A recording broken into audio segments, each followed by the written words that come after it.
അതുപോലെ ഈശ്വര സൃഷ്ടി, അതും ജീവിക്കട്ടെ. ഈ ആഗോളത്തിന്റെ അവകാശിയാണ്. അത് കൊള്ളാം. നമ്മുടെ കുട്ടികൾ ഓടി നടക്കുന്ന സ്ഥലമാണ്. നമ്മുടെ കാരണവന്മാർ അടിച്ചു കൊല്ലണം. കൊല്ലണമെന്ന് വേഗം പറയാം, കൊല്ലുകയും ചെയ്യാം. പക്ഷേ ജീവൻ കൊടുത്ത് സൃഷ്ടിക്കാൻ പറ്റുമോ? മനുഷ്യനെ മറ്റും കടിച്ചു കൊല്ലുന്ന പാമ്പുകളെയും മറ്റും ദൈവം എന്തിനു സൃഷ്ടിച്ചു?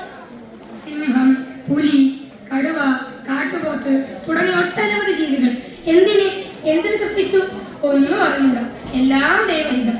ഏതായാലും ഒന്നിനെയും കൊല്ലാതെ ജീവിക്കാൻ ശ്രമിക്കണം. ഹിംസ അരുത്. നല്ല പുതുമ. വീടിനകം മുഴുവൻ എട്ടുകാലികളും ഓന്തും അരളിയും കരിതയും അടുക്കളയിൽ കയറി വരുന്നു. ചിലരാണെങ്കിൽ പുസ്തകങ്ങളും വസ്ത്രങ്ങളും തിന്നുന്നു. എലിയുടെ ശല്യമാണെങ്കിൽ പറയാനുമില്ല. ആ റേഡിയോ ഗ്രാമിന്റെ മുന്നിൽ മുറിച്ചത് കണ്ടില്ലേ?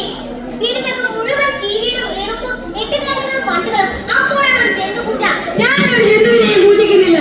കരിക്കുപ്ലാവൻ ചക്ക പഴുത്തത് അണ്ണാനും കാക്കയും തിന്നുന്നു. പേരിക്ക സപ്പോർട്ട് ആർട്ടിച്ചത് എല്ലാ ഭക്ഷണവും കൊമ്പോയാണ് കൊണ്ടുപോകുന്നു. അവയെല്ലാം ഭൂമിയുടെ അവകാശികളാണ്. ഈ പരമാർത്ഥ എപ്പോഴും ഓർക്കുന്നത് നല്ലതാണെന്ന് തോന്നുന്നില്ലേ? ഒരു കാര്യം പറഞ്ഞാൽ മുഷിയുമോ? ലേശം മുഷിയില്ല. കാച്ച്. എന്നാലേ ഭവാനെ പോലുള്ളവർ കല്യാണം കഴിച്ച് ഭാര്യയും മക്കളും വീടും കുടിയുമായി കഴിയാതെ കാട്ടിൽ വല്ല ഗുഹയിലും പോയി തുണിയും പോണാനുമില്ലാതെ അനങ്ങാതെ ഇരുന്ന് തപസ് ചെയ്യുകയായിരുന്നു നല്ലത്.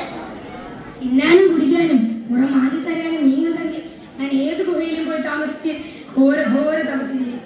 ചുമ്മാ ഇരുന്ന് കൊതുകിനെയും തേളുകളെയും പാമ്പുകളെയും പറ്റി ചുമ്മാ ചിന്തിക്കാതെ നമ്മുടെ വീടും പറമ്പും ശരിക്കും നോക്കണം.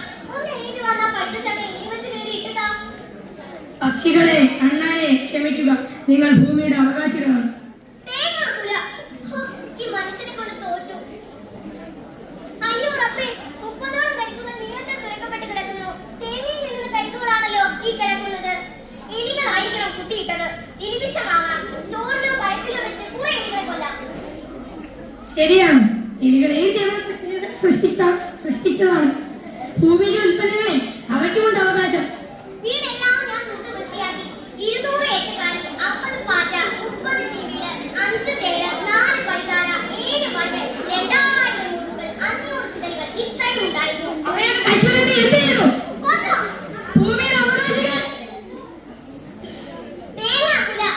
പഴുതാര കുത്തിയാൽ ദിവ്യമായ വേദന മറന്നോ? ഓർമ്മയിലുണ്ട്. എന്നാലേ വളരെ വളരെ അത്യാവശ്യമായി തന്നെ ഏകദേശമാകണം. എന്തിന്? എലിയെ കൊല്ലാൻ. എന്റെ കയ്യിൽ പണമൊന്നുമില്ല. ഏതായാലും നമ്മൾ പതിവായി തേങ്ങ കൊടുക്കുന്ന ആളെടുത്ത് നിന്ന് കുറച്ച് പണം കടം വാങ്ങാം. സന്തോഷം. എലികളായ എലികളെ അവയെ സൃഷ്ടിച്ച ദൈവമേ, ഞങ്ങൾക്ക് പുറത്തു തരിക. മാസത്തിൽ 900 തേങ്ങയാണ് പ്രശ്നം. ഞങ്ങളുടെ ജീവിതത്തിൽ അനുസൃതമായ നിലനിൽപ്പ് ക്ഷമിക്കുക.